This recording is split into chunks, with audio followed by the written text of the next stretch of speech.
নমস্কার বন্ধুরা, আজকে চলে এলাম খাওয়া দাওয়া নিয়ে।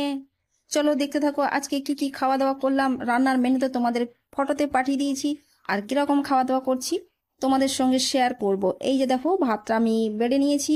আজকে আমার বাড়িতে বড়মশাই আছে, আজকে ছুটিতে আছে, তো সেই জন্য বড়মশাইয়ের জন্য ভাতটা আমি বেড়ে নিলাম।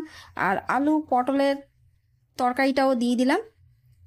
আলু পটল আর সাথে ঝিঙ্গাও ছিল, জানো, ঝিঙ্গাটাকেও থাকবে কেন দিয়ে দিয়েছি। আর ডিম ভাজা করেছি, ডিমের পোচ করে নিয়েছি।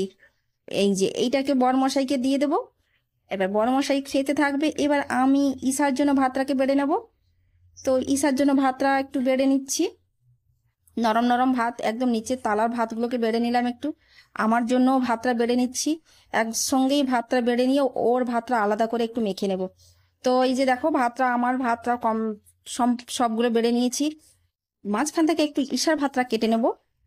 এবার ভালো করে ঈশাকে একটু ভালো করে মাখিয়ে দেবো। ভাতটাকে দোলে দোলে মাখিয়ে দেবো। দোলে দোলে একটু মাখিয়ে জল টল দিয়ে ভালো করে নরম করে দেবো। আর জল টল দিয়ে ভালো করে মাখিয়ে দেবো। একটু নুন না দিলে খেতে চায় না, জানো, কারণ টেস্টটা লাগে। নুন না হলে ভাতে একটু খেতেও চায় না ও, সেই জন্য একটু নুনটা মাখিয়ে দিয়ে ভালো করে ভাতটাকে মাখিয়ে দিই। আর নুনটাকে আমি ভেজে রেখেছি, ওকে কাঁচা নুন খাওয়াই না, ভাজাই নুন। সেই জন্য ভাজা নুনটাকে আমি ভাতে মাখিয়ে দিই। তো একটা দিদিভাই আমাকে বলেছিল যে কাঁচা নুন দিতে না। থ্যাংক ইউ দিদিভাই। আর আমি তবে থেকে ভাজা নুন দেই। এবার আলু পটলের তরকারি থেকে আলু আর ঝিঙ্গে আর পটল বের করে নিয়ে ভালো করে ভাতে মাখিয়ে দিচ্ছি। একটু জলটাও দিয়ে একটু নরম করে দেব। জলটা দিয়ে নরম করে দেব, সুন্দর করে নরম করে দিচ্ছি। একদম তলতল করে নরম করে দিচ্ছি, তাহলে ওর খেতে সুবিধা হবে। ইসার জন্য জলটাও বের করে নিয়েছি। এবার আমি সুন্দর করে মেখে মেখে মেখে মেখে নিয়েছি। এবার একটু একটু করে ডিম দিয়ে ওকে খাইয়ে দেবো। ডিম ভাজা দিয়ে, ডিমের পোচটাকে দিয়ে। ও কিন্তু ডিমের পোচটাকে দিয়ে খেতে ভালোবাসে খুব। তো এরকম করে আমি ওকে মাখে মাখে খাইয়ে দিই। দূরে আছে, ওর গায়ে জামা নেই, সেই জন্য ওদেরকে দেখাতে পারলাম না।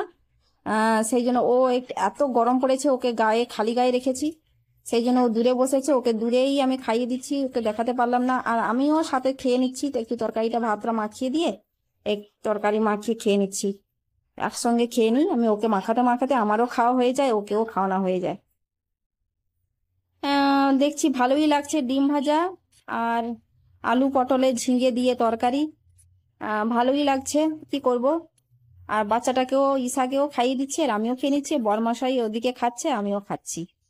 তো বন্ধুরা, তোমাদের বাড়িতে কেমন রান্না করছো একটু জানিও। তোমরা কিভাবে ম্যানেজ করো বাচ্চা থাকলে? আমি তো এইভাবে ম্যানেজ করি। কি করব বলো, বাচ্চাকেও খাওয়াতে হয়, নিজেকেও খেতে হয়। নিজেরও খিদে পেয়ে যাচ্ছে, বাচ্চাকে খাওয়ানোর পরে মানে খাওয়া মুশকিল হয়ে যায়। সেই জন্য আমি চেয়ে নিচ্ছি। আর ভিডিওটা যদি তোমাদের ভালো লেগে থাকে, একটু লাইক কমেন্টস করে পাশে থেকো।